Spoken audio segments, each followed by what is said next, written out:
हम भी दिन की शुरुआत हरियाणा विधानसभा चुनाव के नतीजों के विश्लेषण से करने जा रहे हैं, जिसने कांग्रेस को भी शॉक किया और बीजेपी को भी हैरान कर दिया। क्योंकि जो कांग्रेस जीत के प्रति पूरी तरह से आश्वस्त थी, कॉन्फिडेंट थी, वो अब डिप्रेशन में है। और जो बीजेपी अपनी जीत के प्रति उदासीन थी, वो अब पूरी तरीके से चार्ज हो चुकी है। ऐसे मौके विरले आते हैं जब चुनावी नतीजों वाले दिन दो मुख्य प्रतिद्वंदी पार्टियां और दोनों को ही जीत का जश्न मनाने का मौका मिले। हरियाणा में ऐसा हुआ, जहां कांग्रेसियों ने भी जलेबी खाई और बीजेपी वालों ने भी जलेबी खाई। कांग्रेस ने भी ढोल बजाए और बीजेपी वालों ने भी ढोल बजाए।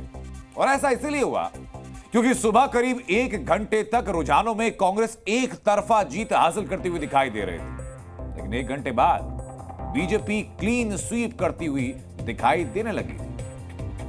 और फिर जो फाइनल नतीजे सामने आए, उसमें बीजेपी की बल्ले बल्ले हुई और हरियाणा में एक बार फिर कांग्रेस नीचे गिरती हुई दिखाई पड़ी। हरियाणा के 57 साल के इतिहास में ऐसा पहली बार हुआ है कि किसी पार्टी ने लगातार तीसरी बार सरकार बनाई। हरियाणा में 48 सीटें जीतकर बीजेपी ने जीत की हैट्रिक लगाई और कांग्रेस 36 सीटें हासिल कर पाई। जेजेपी आईएनएलडी का तो तब भी मुंह मीठा हुआ, लेकिन आम आदमी पार्टी खाता तक नहीं खोल पाई। यह हरियाणा चुनाव का नतीजा है कि कांग्रेस ने जिन जलेबियों का ऑर्डर दिया, वो जलेबियां बीजेपी वाले चख रहे हैं। सुबह 9:30 बजे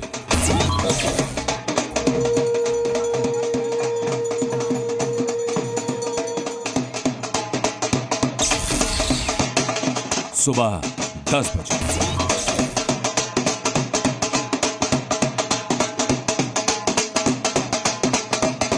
प्रधानमंत्री जी के लिए खास है ये जलेबी, क्योंकि 10 साल इस देश के प्रधानमंत्री रहने के बाद और कल उन्होंने 23 साल मनाए पब्लिक लाइफ में, उन्हें ये नहीं मालूम कि हिंदुस्तान से जलेबियां फैक्ट्री में बनकर विदेशों में जाती हैं। आज उन्हें मालूम पड़ जाता है। सुबह जब नतीजे आने शुरू हुए तो कांग्रेसियों के मन में लड्डू नहीं, जलेबियां फूट रही थी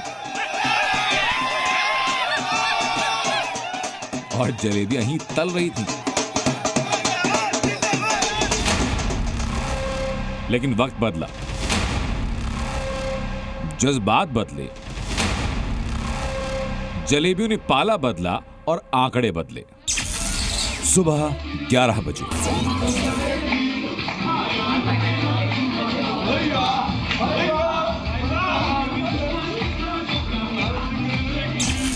दोपहर 12 बजे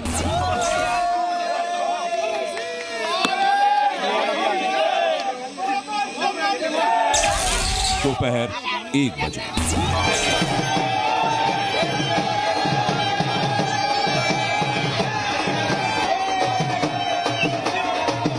बीजेपी में जलेबियों का जो दौर शुरू हुआ तो रुका नहीं। कांग्रेस के हिस्से की सीटों की तरह कांग्रेस के हिस्से की जलेबियां भी बीजेपी के हिस्से में आ गई। भाई सवेरे तो तुम बगड़े मारे थे, सवेरे तो हुड्डा साहब छाती पे हाथ मार के करते, मैंने तो पहले ही कहा था कि इस बार हरियाणा में हम बहुमत से सरकार बनाएंगे।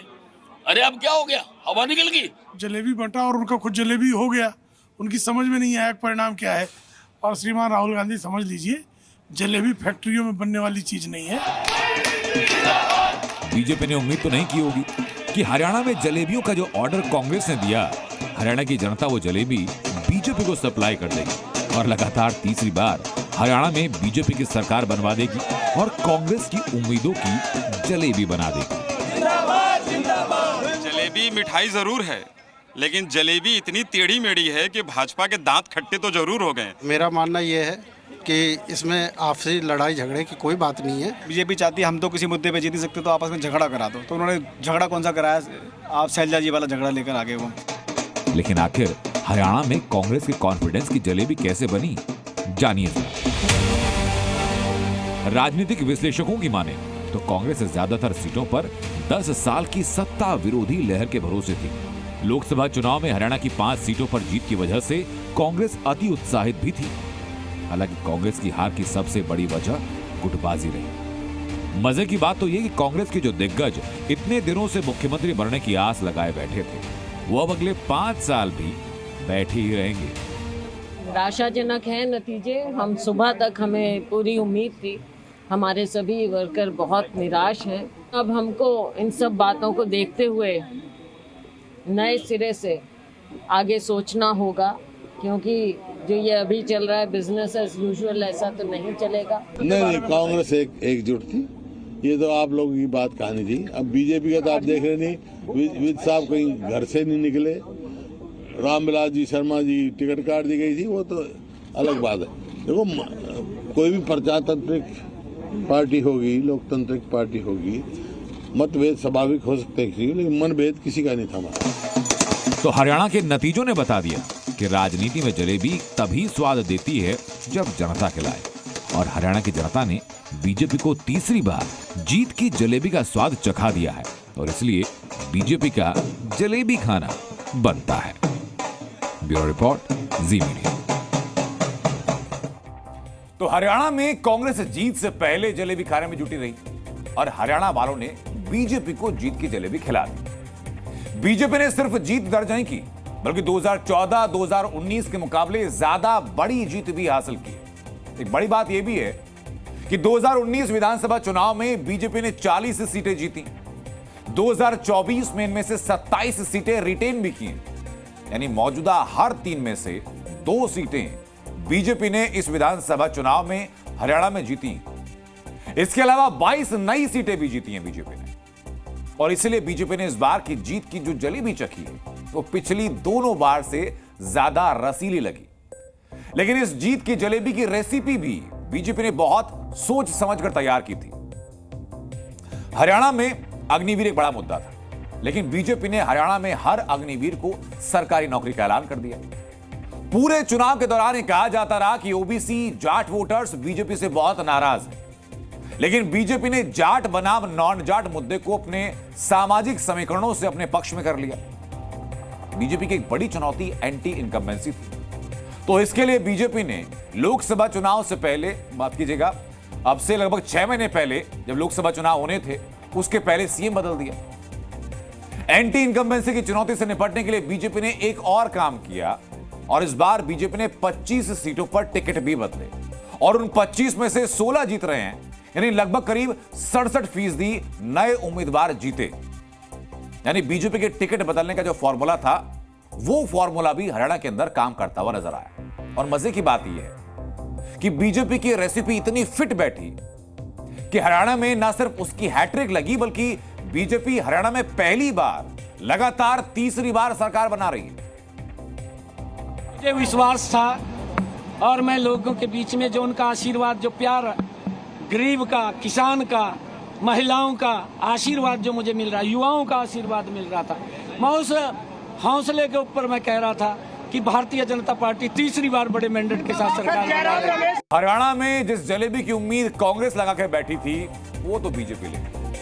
अब कांग्रेस को समझ नहीं आ रहा कि वो करे तो करे क्या और कहे तो कहे क्या, लेकिन चूंकि चुनाव का नतीजा था तो कुछ तो कहना था, किसी पर तो आरोप लगना था, तो आरोप लगा भी, और ईवीएम पर सवाल उठाने का पैंतरा अब ज्यादा चल नहीं रहा है, तो कांग्रेस के नेताओं ने सीधा चुनाव आयोग को कटघरे में खड़ा कर दिया।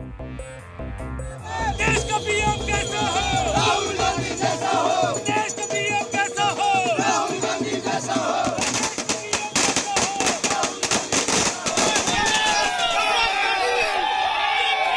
जब चुनाव आयोग की वेबसाइट कांग्रेस को क्लीन स्वीप करते हुए दिखा रही थी, तब कांग्रेसियों के पैर जमीन पर नहीं पड़ रहे थे। लेकिन जब कांग्रेस पिछड़ने लगी तो कांग्रेस नेताओं के पैरों तले की जमीन खिसकने लगी। हरियाणा के चुनाव के नतीजे अप्रत्याशित हैं, आश्चर्यजनक हैं, और इसको हम स्वीकार नहीं कर सकते, क्योंकि ये लोकतंत्र की हार हुई है और तंत्र की जीत हुई है। यानी जब रुझानों में कांग्रेस आगे थी तो लोकतंत्र जीत रहा था, और जब नतीजों में बीजेपी आगे हुई तो तंत्र जीतने लगा। कांग्रेस नेता चुनाव आयोग के पास चिट्ठी लेकर पहुंच गए। चिट्ठी में कांग्रेस ने आरोप लगाया कि सुबह 9 बजे से 11 बजे तक चुनाव आयोग की वेबसाइट पर नतीजों को अपडेट करने की रफ्तार धीमी थी। ऐसा जानबूझकर किया गया ताकि बीजेपी को फायदा पहुंचाया जा सके। चिट्ठी में सवाल उठाया गया कि क्या बीजेपी पुराने और भ्रामक रुझान साझा करके प्रशासन पर दबाव बनाने की कोशिश कर रही है। चुनाव आयोग के आंकड़े चौथे या पांचवें छठे राउंड के दिखा रहे हैं, जबकि हमारे कंट्रोल रूम से 11-11 राउंड के आंकड़े आ चुके हैं। तो ये आंकड़ों में जो मिसमैच है, गैप है, ये क्यों है? बड़ी देर से मैं इलेक्शन कमीशन की वेबसाइट देख रही हूँ, जिसको अब अधिकांश चैनल दिखा रहे हैं, वहां पर डेटा भी चेंज नहीं हो रहा है। ये क्या बात हुई भला? जब कांग्रेस जीत रही थी तो चुनाव आयोग नतीजे टाइम से अपडेट कर रहा था, और जब बीजेपी जीतने लगी तो चुनाव आयोग पर नतीजे धीमे अपडेट करने के आरोप लगा दिए। देखिए, वो तो उनके डीएनए के अंदर है। जब नहीं अपने पक्ष में कुछ दिखता है फिर ईवीएम को कोसेंगे। कांग्रेस का रोने का तरीका है, ये अलग अलग फ्रिक्वेंसी से रोते हैं, धीरे धीरे फ्रिक्वेंसी बढ़ती चली जाएगी और हर बार ये ऐसे ही करते हैं। अब कुछ भी, कांग्रेस को हार का ठीकरा किसी पर तो फोड़ना ही था। ईवीएम पर कब तक फोड़ेंगे? इस बार सीधे चुनाव आयोग पर फोड़ दिया, लेकिन चुनाव आयोग ने भी जवाब देने में देर नहीं लगाई। चुनाव आयोग ने अपने बयान में कहा कि मतगणना स्थल पर वोटों की गिनती उम्मीदवारों पर्यवेक्षकों की मौजूदगी में जारी है। वेबसाइट पर धीमे रफ्तार में आंकड़े अपडेट होने की कोई गड़बड़ी नहीं मिली। हर 5 मिनट पर चुनाव आयोग की वेबसाइट पर डेटा अपडेट किया जा रहा है। वैसे कांग्रेस को अगर चुनाव आयोग से शिकायत है तो सिर्फ हरियाणा में क्यों है, जम्मू कश्मीर में क्यों नहीं? क्योंकि जम्मू कश्मीर में सरकार बन गई, हरियाणा में नहीं। ब्यूरो रिपोर्ट, ज़ी मीडिया।